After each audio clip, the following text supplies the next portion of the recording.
Hi there guys, my name is Jacob and welcome back to the channel.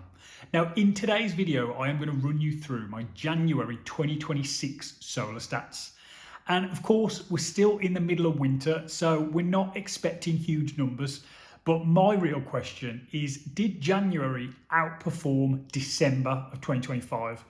Now I think it's widely accepted that kind of December and January are the worst months of the year in the UK for solar panels.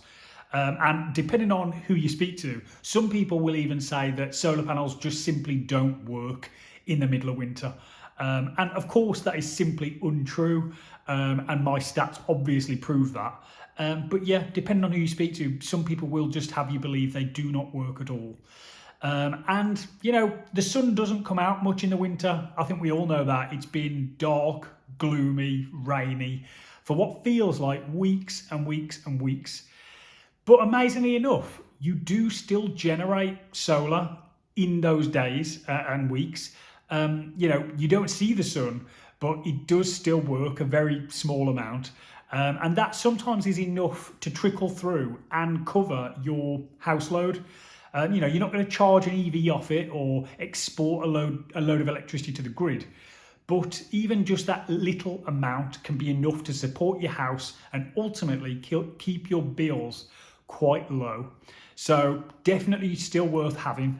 But enough waffle, let's get into the solar stats.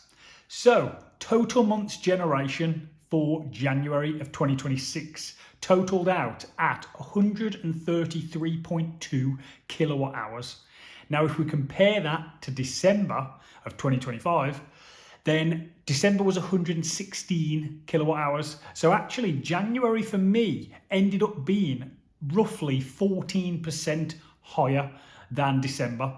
So even though it's been incredibly rainy, dark and gloomy for weeks and weeks, there was enough solar being generated to actually improve upon December stats. So that's great news. And I'm hoping now that I'll see a consistent increase month on month as we go into February, March, April, and you know, the peak months of the year. But you know, I'm filming this video in early February and it's still as dark and rainy and gloomy as it's kind of ever been. So don't know how good February is going to be, but at least we know January performed better than December. Now, my best day of January actually yielded me 14.3 kilowatt hours for the day. So that was a fantastic day for January. If we compare that to December's best day, December's was just 10 kilowatt hours for the day, which to be honest was still a great day in December. But again, that shows you January is picking up. The days are longer. You know, the sun, what little we have, is out for that little bit longer, and on a good day it makes a difference. So there you go, best day was 14.3 and I'm pretty happy with that. Now of course the worst day was really bad, and you know, December's was really bad too. January's wasn't as bad. The worst day was 415 watt hours, so not even half a kilowatt for the day. But of course December's was just 100 watts on one day, so you know, massively happy to see that you know, there was a 4 times improvement on the worst day. But we really don't want many more of those days. I want to see, you know, multiple kilowatt hours in a day from now on. But you know, we are in the middle of winter, and as I said, it's been very dark and rainy for a long time, so there was always going to be, you know, those kind of days scattered throughout the month. Now, as I've mentioned before, my panels are fitted with Optimisers, and because of that, across the whole month of January, 16 kilowatt hours were saved by the Optimisers. And had I not had those Optimisers, then that 16 kilowatt hours would have just been lost. It would not have been generated. So very happy to see the Optimisers are doing their job, making the system run more efficiently. And you know, they are yielding me those extra kilowatt hours that in winter months make a heck of a difference.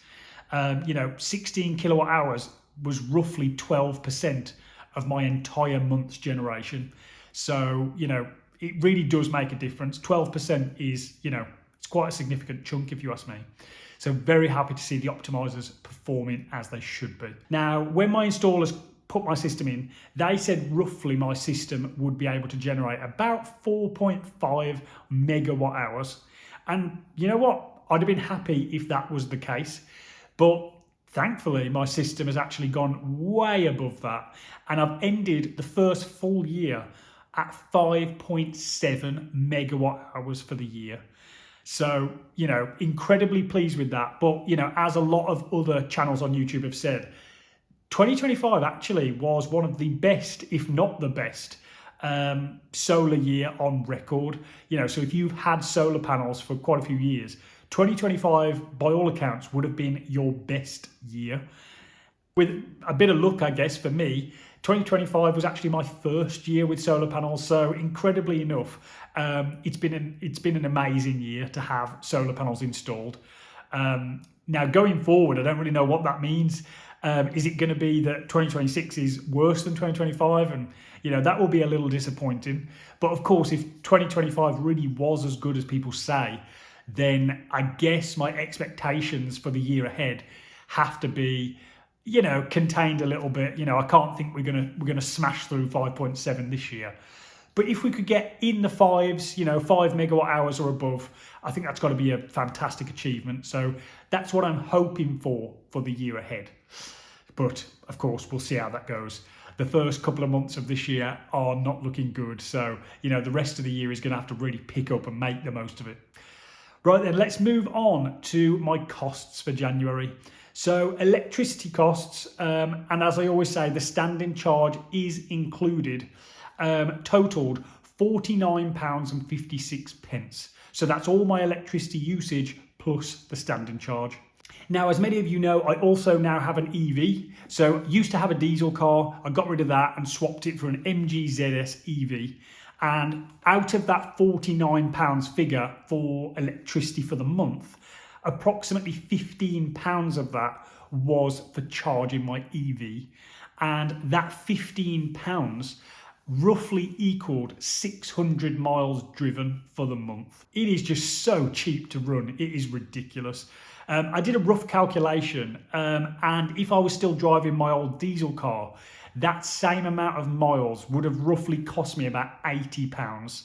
So to just pay £15 for the same equivalent mileage is incredible, and a really great saving of, roughly about £65. So, just another fantastic benefit of having solar panels and a battery and a good tariff. And the tariff I'm with at the minute is with Octopus Energy, as many of you know. If you're not with Octopus, although I'm sure many of you are, I do have a referral link in the description box of the video. You'll get £50 if you use it, and I will also get £50. So, it'd be great if a couple of you did use it. I know many of you have in the past, but it's in the description box if any of you are looking to change energy providers. Right then, gas bill for the month of January was £59.03. So that was an increase on December. And I think that was just because the weather dropped quite a bit colder than it did in December. We even had snow for a few days. So we just used more central heating than we did in December. But, as everyone always mentions, how is our gas bill so low? Well, we don't cook with gas. Our only gas usage is for heating water for showers, and obviously the hot tap and our central heating. But as I've said many times, we try not to use the central heating as much as we can. And what we do instead is we have a 2 kilowatt oil radiator, like an electric oil radiator. And we use that, which is incredibly powerful and heats rooms really well. We also have a 2 kilowatt sort of fan electric heater. And again, that works really well. Now, I would not advise heating a home with electric heaters if you don't have solar panels, a battery, and a cheap tariff, because to be honest, it's going to be really expensive. But with the setup we've got, it's actually really cheap to, run these heaters and heat the space that you're in. Now, of course, the whole house doesn't get hot, but the rooms that you're in do.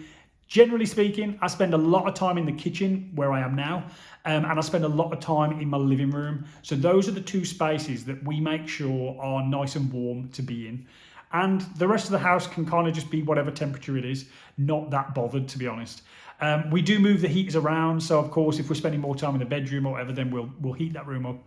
But generally speaking, that is what we do. And on really cold days, of course, we just put the central heating on because you need to. But on kind of most days, we will just use sort of space heaters, as I've said, to just heat the space we're in. And that way we get to keep our gas bill much lower than most people will be spending in the winter months. So I hope that kind of explains that. And I'll put a few links in the description box for the heaters that we actually use. So if you're interested in getting one of these heaters, then you can use that link. I'll put an Amazon link, and that way you can at least see the ones that we're using.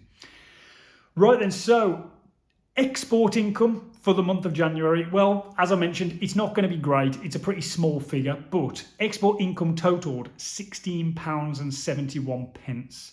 That was incredibly slightly more than December, but only just. December was about £15. So, this month, £16.71. It is slightly more, but nothing to really go crazy about. But ultimately, it does make a difference to the overall energy bill. And our total bill for the month of January was £91.88. So that is all the electric, our EV charging, all the gas usage, minus off the export income. And as I said, that gets us £91.88. But as I've mentioned on the channel many, many times over, I will not be paying that bill. And the reason for that is I still have a lot of credit on my account, which was built up through spring, summer and autumn last year for exporting solar to the grid. So there are hundreds of pounds of export credit on my account that will pay that £90 bill. And that is just one of the incredible benefits of having solar. You're not just benefiting in the summer months, you are actually benefiting in the winter months from all that credit you've built up throughout the summer. And, I didn't know this would be the case before I got solar. I didn't know it would work this well and generate so much export income. But it has, and ultimately that means that we are 12, even nearly 13 months into this process of having solar panels. And since then, I have not paid an energy bill. They have covered themselves with the solar and the credit that I'm getting for the export. So that is incredible, to go for more than 12 months and not pay an energy bill. It's better than I ever hoped it would be. But right then, guys, I'll leave it there. If you could let me know how your January solar was, let me know down in the comments, and I'll be really interested to see how mine compares to yours. And as I mentioned, there's an Octopus referral link, and there's many other referral links as well in the comments, in the description box. So if you want to help the channel out, or if you just want to switch energy provider, then feel free to use one of those links, and I would be incredibly grateful if you did. Right then, guys, I'll leave it there. Thank you very much for watching, and remember to hit the like button and the subscribe button on the way out. Guys, I'll catch you in the next one.